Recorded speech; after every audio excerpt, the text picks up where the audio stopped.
Hey guys, welcome to the What About AI podcast. This every hold on, I'll do it again. Hey guys, welcome to the What About AI podcast. We're going to talk today a little bit about the Project Manager and how AI and robotics and the revolution that's taking place is going to affect that career. We'll kick it off with Do Sean's you think point. AI is going to affect project managers? I'm I not think sure. I so. don't think so. We'll dive into this one because why not? Um, Lot to talk about here. I mean, my background is such that I've kind of blended tech and business and all that kind of stuff. And I would probably generally refer to myself probably mostly as a product manager. So definitely still have that manager nomenclature associated with it. And along the way, I've definitely done some like project management work as well also.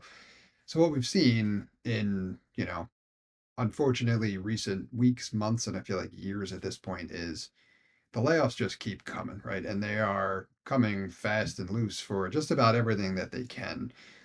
I think they're hacking apart different types of job titles, like eliminating entire divisions, and they're also cutting horizontally across organizations, trying to bring those payroll numbers down as low as possible, trying to juice the profits out of whatever industry they compete in.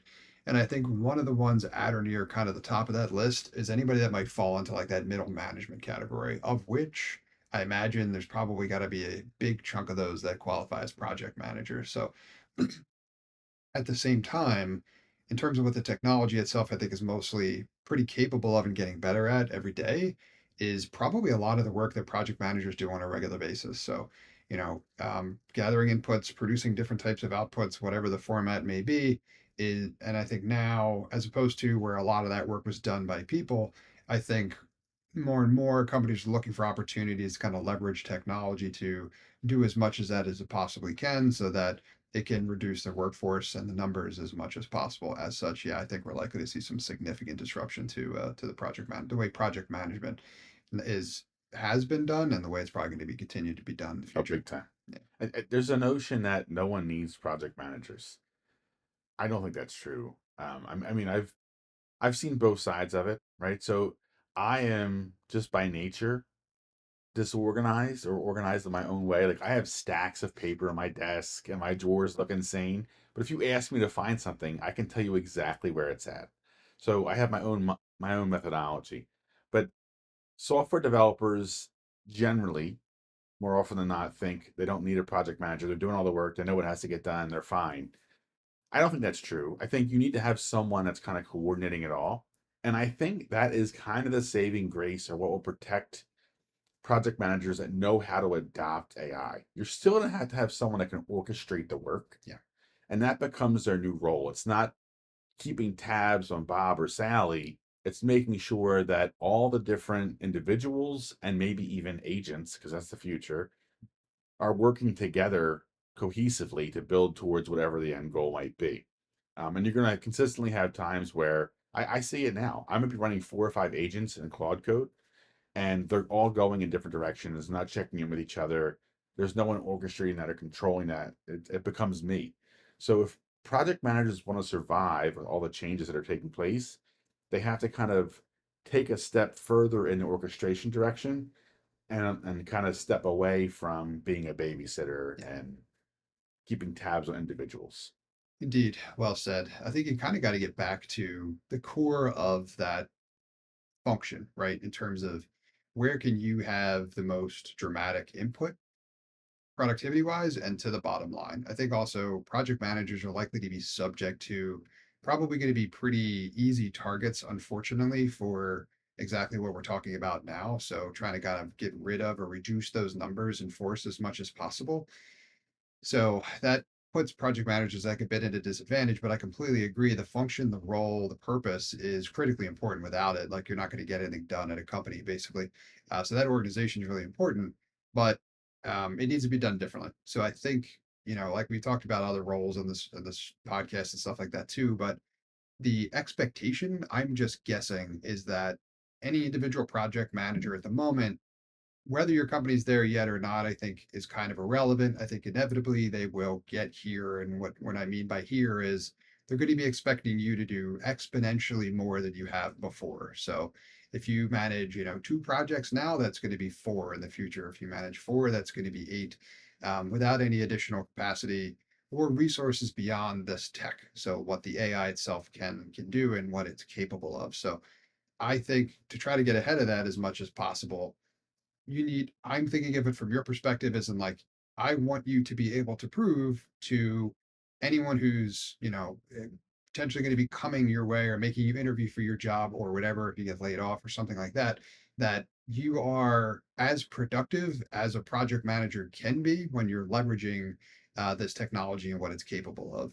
You've got a good track record of that, and your level of performance is that much greater than the benchmark, then like we already talked about, the function itself is still critically important, and you're going to be the perfect example of what it looks like from an operating efficiency perspective for someone doing that role. But today, leveraging these technologies as much as you can be. And the good news here, I know the bad news is you're kind of going to be working from a position of kind of going to be an easy target more than likely. But the good news is, I think if you lean into the tech pretty significantly, it can have a pretty big impact on the efficiency of your work.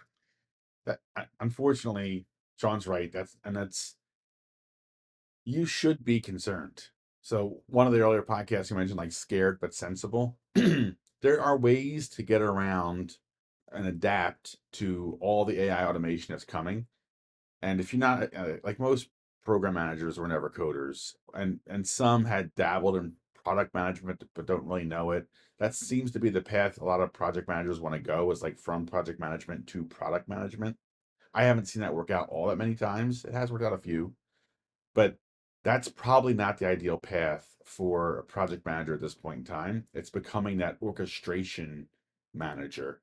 And I think that requires a little bit of thinking differently and a deep understanding of the tools that are available. So one function that we've built is sort of this one-on-one consultation function where we're working with individuals to help them really figure out how to adapt themselves in their current career or position to retain it. If you're feeling concerned or you think that you might be at risk, and I think you probably are, project management is one of the first jobs that get looked at. I was a large team manager for almost a decade, and I can tell you, every time cuts come, one of the first places we look, sadly, was project management. You should be ahead of this. So check out What About AI. We have a newsletter. We're going to give very specific details for your career, your job type on a daily basis, and that's paid for. The other is a free version that gives like a weekly digest of just general developments in AI and across industries. And then, of course, we're going to have that one-on-one consultation and training sessions if necessary for folks that Yeah. don't feel competent enough in technology to learn it on their own. Reach out because we want to help. Yeah, we want to hear from you too, like James is saying. So wherever you find this content posted on various platforms, if you can, leave some feedback, some comments. Like, what are your questions? What are you mostly concerned about? What do you want help with? Because we're going to talk about more of that kind of stuff in future episodes and things like it. We want to help you get to and through this, and then just maintain the work the way that you want to be able to do it. So as we layer on these skills, we help you kind of adapt and evolve here. You could become one of those examples that the companies are going to be going to evaluate, Yeah. what these technologies can do and the kind of results that it can produce. Because we've talked about that before. Also, there's been mixed results out there thus far a little bit. I think it's likely to improve moving forward, but in terms of the adoption of the technology, especially at the larger companies and organizations, it's not great right now. So there's still some time to prepare. The layoffs keep coming, and that's unfortunate, but there's still some time to prepare in terms of like helping the companies with implementing it. So if you can get familiar with it, you can find creative ways to leverage it and make that kind of an impact. I think that speaks well for you in the future of your career. Yeah, that's a huge lever for personal job security. If you understand all the tools that are available and help spread that knowledge to others in the team, especially the development team who's generally rejects AI, that will be huge. I think, some of my closest friends are project managers, program managers, and we talk pretty often about their concerns. And they are freaking out right now. They know something's coming. Um, I think, what should you do? Like, what should you look at? The first thing I would check out are all the developments in Claude code, and how that relates to tracking projects. You could basically write your own project tracker if you wanted Yeah. to. You don't have to use Microsoft Project or Teams or any other tool. You could just build your own. Um, The other thing to look at is ChatGPT. I'm sure you're all using that today already. If you're not paying for the pro versions of certain tools, you probably should be. The free versions work well enough for general questions. Like all my kids have free accounts right now, but for myself and for what I'm trying to accomplish here, I have a pro version for Google Gemini, for ChatGPT, and for Claude. And if you're going to start using it for coding or trying to teach yourself how to vibe code, you want to go even higher to like those max plans. But more to come on that. I think the other piece I wanted to talk about is we have support for people that have already been laid off. If you've already been impacted by this, or you're already, your job's at risk, you're going to get laid off in a month or two. We have free resources available on joinorDie.ai that'll give you everything you need to kind of navigate the local government and healthcare sites for where you live in America to bring yourself back to some kind of baseline. We also have tools to help you find a job. There's tons of information there, and also links back to What About AI if you want to watch more of the podcast or have further questions.